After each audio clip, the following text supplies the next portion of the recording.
Hello जी। आज के इस वीडियो में हम बात करने वाले हैं एसबीआई कार्ड्स के बारे में। देख लेते हैं इनका क्वार्टर थ्री का रिजल्ट किस तरीके का रहा। अगर हम शुरुआत करें कंपनी के मार्केट कैप के साथ तो 72,500 करोड़ रुपीस के आसपास इनका मार्केट कैप है। अब पहले थोड़ा सा बिजनेस मॉडल समझ लेते हैं कंपनी का। तो बाकी एनबीएफसी कंपनी की तरह वही है कि भाई एक तरफ से आप पैसा उठा रहे हो, दूसरी तरफ पैसा आप लेंड कर रहे हो। बट यहाँ पर यूनिक चीज क्या है कि आप पैसा लेंड किस तरीके से कर रहे हो। आप क्रेडिट कार्ड के फॉर्म में पैसा लेंड कर रहे हो। आप किसी स्पेसिफिक सेगमेंट के लिए लेंड नहीं कर रहे कि भाई मैं हाउसिंग लोन्स के लिए कर रहा हूँ या एमएसएमई के लिए कर रहा हूँ या माइक्रो फाइनेंस के लिए कर रहा हूँ। तो हमारे पास कोई स्पेसिफिक सेगमेंट नहीं है। हमारे पास एक प्रोडक्ट है क्रेडिट कार्ड, उसके ऊपर हम कंज्यूमर को एक लिमिट बना के दे रहे हैं कि भाई आपकी लिमिट 20,000 की है, 50,000 की है, 1 लाख रुपए की है। वो लिमिट के अनुसार हम अपना अपना लोन का डिसबर्समेंट कर रहे हैं। अब ये एक्चुअली पैसा कैसे कमाते हैं? ये लोग पैसा तब कमाते हैं जब आप अपने क्रेडिट कार्ड के ऊपर स्पेंड करते हो और उसको फिर कन्वर्ट करते हो ईएमआई के अंदर। तो मोटी कमाई तो वही है। उसके अलावा जब आप स्पेंडिंग कर रहे हो और फुल रीपेमेंट भी कर देते हो तो उस टाइम आपसे एक छोटी सी फीस इनकम कमाते हैं। तो जैसा अगर आपने देखा होगा कि आप अगर क्रेडिट कार्ड के ऊपर स्पेंडिंग कर रहे हो तो कई बार आता है कि भाई 199 का फीस लगेगा या 200 रुपए का फीस लगेगा या 300 रुपए का फीस लगेगा। तो वहां से एक इनका इनकम आता है। उसके बाद जब आप कभी भी अपने क्रेडिट कार्ड पे स्पेंड करते हो तो जो मर्चेंट होता है वो उसको भी 2% 3% के आसपास का कट देना पड़ता है क्रेडिट कार्ड कंपनीज को। तो ये लोग वहां से कमाते हैं। और जो सबसे अच्छी और सबसे मोटी कमाई है वो इनकी तभी होती है जब आपने सपोज कोई भी स्पेंड किया। सपोज आपने 50,000 रुपए का कोई फोन खरीद लिया, तो आपने फोन खरीदा और उसको फिर ईएमआई में कन्वर्ट करा दिया उस 50,000 की ट्रांजैक्शन को। तो उसके ऊपर आपको इंटरेस्ट पे करना पड़ता है कि भाई आपने उसको 6 महीने की ईएमआई पे कन्वर्ट कराया और उसके ऊपर 15% का इंटरेस्ट लग रहा है। तो वो उनकी आती है इंटरेस्ट इनकम। वो ही है इनका सबसे बड़ा प्लस पॉइंट या सबसे बड़ा सोर्स ऑफ रेवेन्यू। ये चीज हमें समझ में आ गई। तो अब इस कंपनी के हमें क्या क्या चीजें देखनी है वो समझ लेते हैं। एक तो हमें देखना है कि भाई आपकी न्यू अकाउंट ओपनिंग रेट क्या है, कि आप नए अकाउंट के स्पेस पे खोल रहे हो। एक चीज ये देखनी है। सेकंड चीज हमें देखना है कि भाई आपके कार्ड इन फोर्स कितने बढ़ रहे हैं, कि भाई Q3 ऑफ FY24 में हमारे पास पूरे हिंदुस्तान में हमने 1 करोड़ कार्ड डिसबर्स कर रखे थे।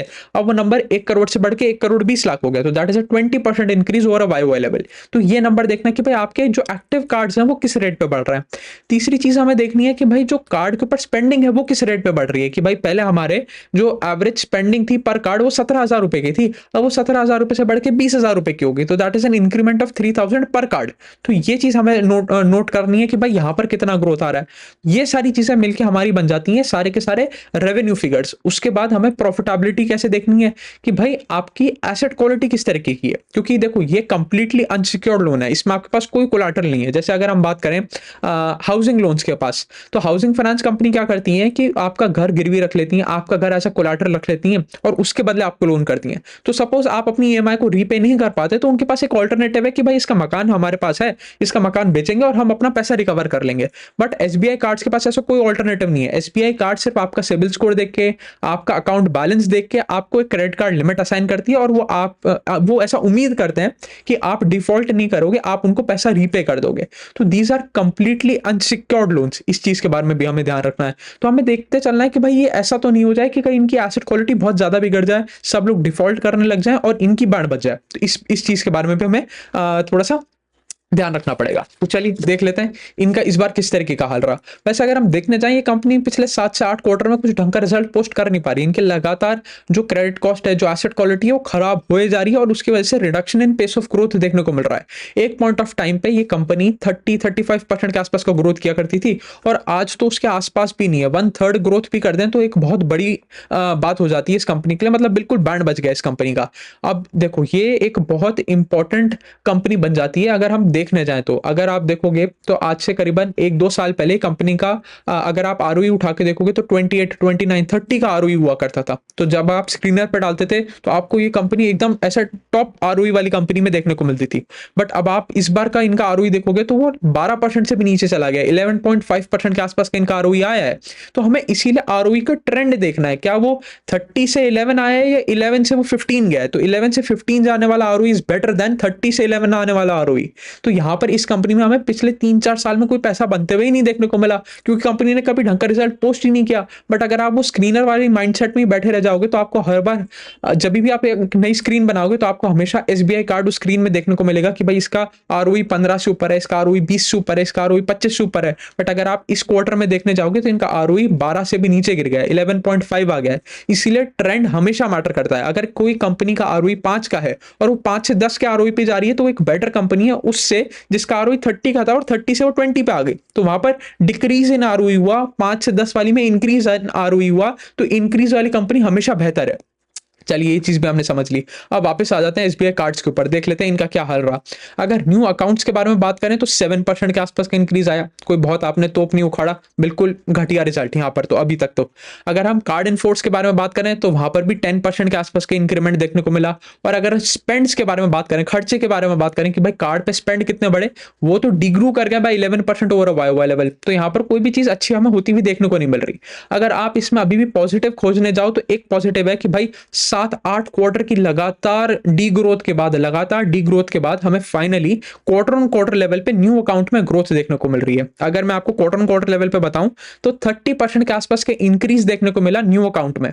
तो ये 7-8 क्वार्टर से लगातार नीचे ही जा रहे थे, जो फाइनली इस क्वार्टर में क्यू ऑन क्यू लेवल पे तो कम से कम इंक्रीज देखने को मिला है। तो फाइनली हम ये चीज सोच सकते हैं कि भाई इन लोगों ने बॉटम बना लिया है, अब एटलीस्ट ये लोग प्लाटू कर जाएंगे। ऊपर रिवर्सल का तो पता नहीं, बट हाँ अब शायद इससे नीचे नहीं गिरना चाहिए, इससे कम नहीं जाना चाहिए, इतना हम कह सकते हैं। तो चलिए आगे थोड़ी सी और बात कर लेते हैं।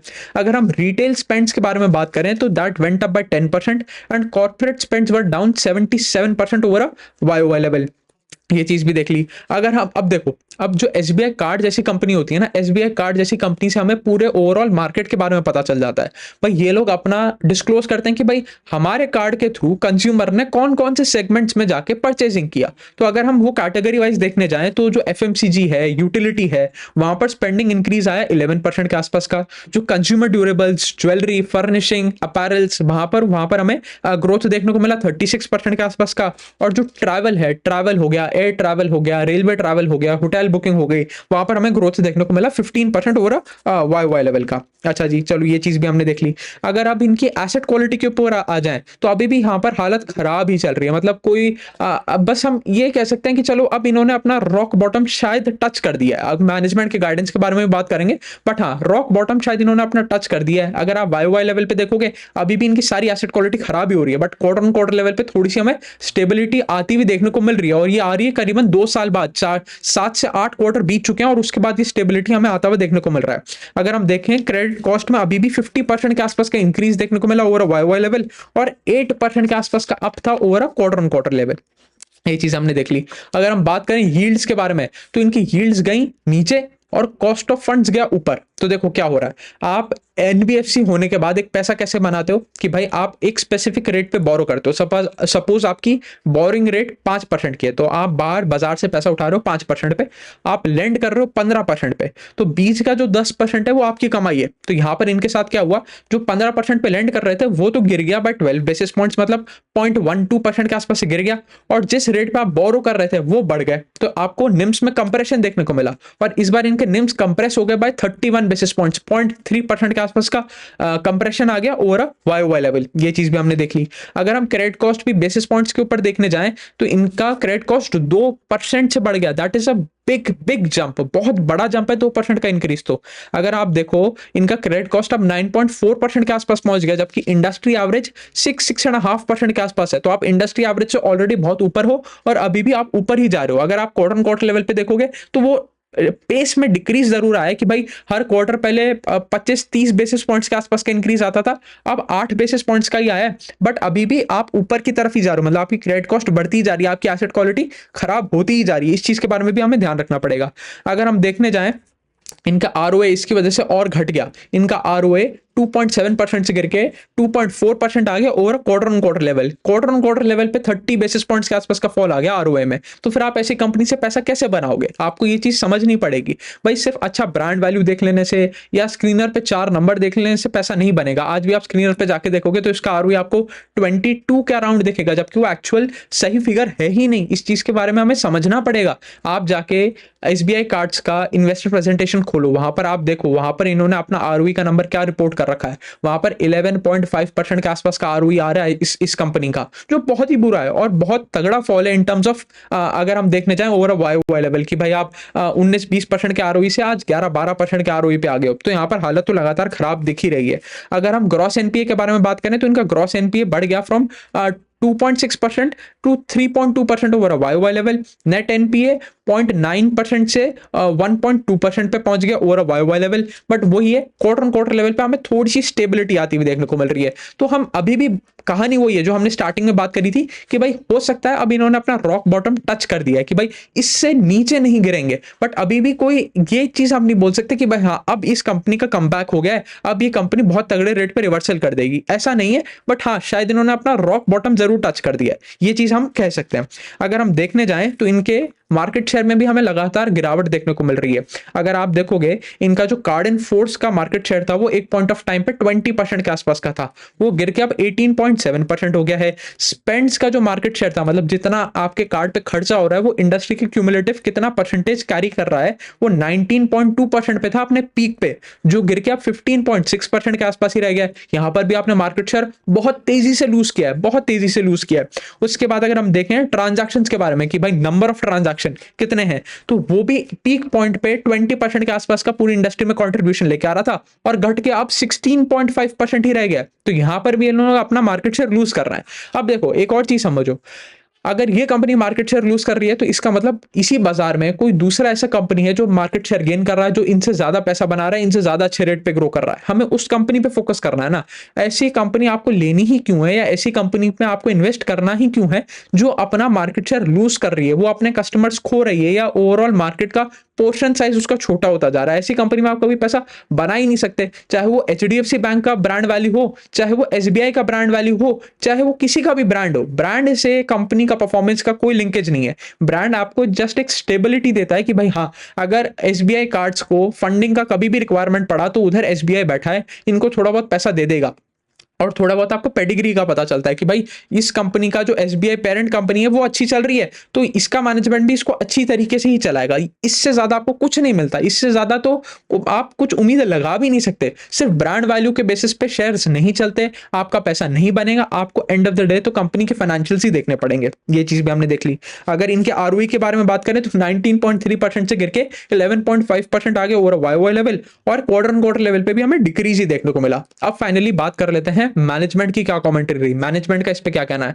तो मैनेजमेंट भी वही बोलता है कि भाई हम अब टारगेट करेंगे, देखो FY26 का तो हम बोल ही नहीं सकते, इतना लंबा तो हमारी सोच जा ही नहीं रही है। अभी हमें पता नहीं है कि भाई मार्केट में किस तरीके की सिचुएशन आएगी, कि भाई अगर अभी आरबीआई रेट कट नहीं करेगा तो हमारी कॉस्ट ऑफ फंड्स नीचे नहीं आएंगे, और जो कंज्यूमर है उसके हाथ में भी पैसा नहीं आएगा। तो हो सकता है हम आगे चलते हुए हमें थोड़ी बहुत और प्रॉब्लम्स देखने को मिले, और थोड़ी डेलिक्वेंसीज देखने को मिले, और थोड़ी सी हमारी एसेट क्वालिटी खराब हो जाए। बट अगर सारी चीजें ठीक चलती रही तो हम ये अज्यूम कर सकते हैं, अब जो हमने इन्होंने क्या किया था FY25 के स्टार्टिंग में बोला था कि Q4 तक हम अपने रॉक बॉटम एनपीएस पे पहुंच जाएंगे, कि भाई इससे ज्यादा हमारी एसेट क्वालिटी खराब नहीं होगी। तो ये कंपनी का मैनेजमेंट ने इस वाली कॉन कॉल Q3 की कॉन कॉल में भी यही चीज बोली कि भाई हाँ, हमें लग तो यही रहा है कि अब इससे ज्यादा चीजें खराब नहीं होनी चाहिए, बट कोई गारंटी तो हम दे नहीं सकते। और अगर अगर हम ये भी मान लें कि भाई चलो इससे ज्यादा चीजें खराब नहीं हुई, तो अगर हम ग्रोथ के बारे में बात करें तो हम अभी भी थोड़े से कंजर्वेटिवली ग्रो करने की कोशिश करेंगे। हम 12 to 15% के आसपास से ज्यादा का ग्रोथ लेके आने की कोशिश ही नहीं करेंगे। तो management is guiding for a 12 to 15% revenue growth. तो ये बहुत ही बुरा नंबर है। इसमें तो चलो मैं कह रहा हूं इनकी एसेट क्वालिटी रॉक बॉटम पे आ गई, अब इससे नीचे नहीं गिरेंगे, यहां से ये लोग बेहतरी की तरफ ही जाएंगे, मान ली बात, एक्सेप्टेबल, कोई दिक्कत नहीं है। आपकी टॉप लाइन ग्रोथ तो 12-15% की है, 15% तो रिटर्न निफ्टी दे जाता है, 13-14% का रिटर्न तो निफ्टी का आ जाता है। तो मैं एक ऐसी कंपनी में माथा ही क्यों मारूं, और उसके बाद कोई बहुत सस्ते वैल्यूएशन पे भी अवेलेबल नहीं है। 5.5 का बुक वैल्यू है इसका, 5.5 टाइम्स प्राइस टू बुक पे कंपनी बिक रहा है, 5.5 टाइम्स प्राइस टू बुक पे एक कंपनी बिक रहा है जो 12-13% 14% के आसपास अपनी टॉप लाइन को ग्रो करने की बात कर रहा है। एसेट क्वालिटी हाल फिलहाल तो नीचे ही जा रही है, गाइडेंस चाहे अच्छा हो, हाल फिलहाल तो अभी नीचे ही जा रही है, मार्केट शेयर लूज कर रहे हैं, कोई सेंस ही नहीं बनता। हमारे पास ऐसी बहुत सारी कंपनी बड़ी हैं जो 1 time price to book, 2 time price to book, 2.5 time price to book पे मिल रही हैं, जो इससे बहुत बेहतरीन ग्रोथ कर रही हैं। देखो प्रॉब्लम इज नॉट कि ये 5.5 टाइम प्राइस टू बुक पे बिक रहा है, इससे महंगी कंपनी भी बहुत अच्छी हो सकती है, 7 टाइम प्राइस टू बुक वाली कंपनी भी बहुत अच्छी हो सकती है, बट उसके साथ उसको उतना ग्रोथ भी लेके आना पड़ेगा। अगर आपको प्रीमियम वैल्यूएशन एंजॉय करना है तो आपको प्रीमियम लेवल पे ग्रोथ भी लेके आना पड़ेगा, आपको इंडस्ट्री से ज्यादा ग्रो भी करना पड़ेगा। आप मार्केट शेयर खोते हुए एक प्रीमियम वैल्यूएशन एंजॉय नहीं कर सकते। तो इस चीज के बारे में भी हमें ध्यान रखना है। अच्छा, अगर आप इनके इस बार के रेवेन्यूज देखोगे तो इस बार के रेवेन्यू में हमें पता चला कि 0% के आसपास का ग्रोथ आया रेवेन्यूज में, और पैट आपके गिर गया 30% से ओवर अ वाई लेवल। ये क्यों हुआ? क्योंकि आपकी एसेट क्वालिटी बिगड़ रही थी, आपकी जो क्रेडिट कॉस्ट है वो ऊंची गई। इंक्रीजिंग क्रेडिट कॉस्ट की वजह से आपकी जो प्रॉफिटेबिलिटी थी उसकी बिल्कुल ऐसी तैसी हो गई। तो मतलब जब आप कुछ अच्छा कर ही नहीं पा रहे हो, और स्पेसिफिकली देखो एक और चीज यहाँ पर याद रखने की है कि Q3 हमारा फेस्टिव क्वार्टर था, फेस्टिव क्वार्टर था, दिवाली आई थी। तो दिवाली में अगर आप अपने स्पेंडिंग को बहुत अच्छे पेस पे नहीं बढ़ा पा रहे, आप अपने मार्केट शेयर को नहीं बढ़ा पा रहे, तो फिर कैसे बात बनेगी? आपके लिए Q3 तो सबसे अच्छा क्वार्टर होना चाहिए था। आपके लिए Q3 में तो बहुत जबरदस्त रिजल्ट शो करना चाहिए था as a credit card company, क्योंकि देखो इतनी स्पेंडिंग होती है, और आप जितनी भी आप देखो दिवाली पे जब सेल चलती है तो अब आप ढूंढते हो ना कि भाई कौन से क्रेडिट कार्ड पे कितनी सेल चल रही है। तो इस पॉइंट ऑफ टाइम पे तो आपको बहुत अच्छा रिजल्ट शो करना चाहिए था, और आप वो कर ही नहीं पा रहे हो। तो चलिए, मोटा मोटी यही थी कहानी एसबीआई कार्ड्स के बारे में। शायद एसेट क्वालिटी के टर्म्स में इसने अपना रॉक बॉटम हिट कर दिया, इससे नीचे इनकी एसेट क्वालिटी नहीं जाएगी। बट इसका मतलब ये नहीं है कि अगले ही क्वार्टर सुधर जाएगी, या वाई वाई लेवल पे भी बहुत तगड़ा कोई हमें इंक्रीज देखने को मिल जाएगा। दिस इज, यहाँ पर प्लाटू होने की बात हो रही है, रिवर्सल की बात नहीं हो रही है। इस चीज के बारे में हमें ध्यान रखना पड़ेगा। तो चलिए, अभी के लिए इतना ही रखते हैं। Thank you.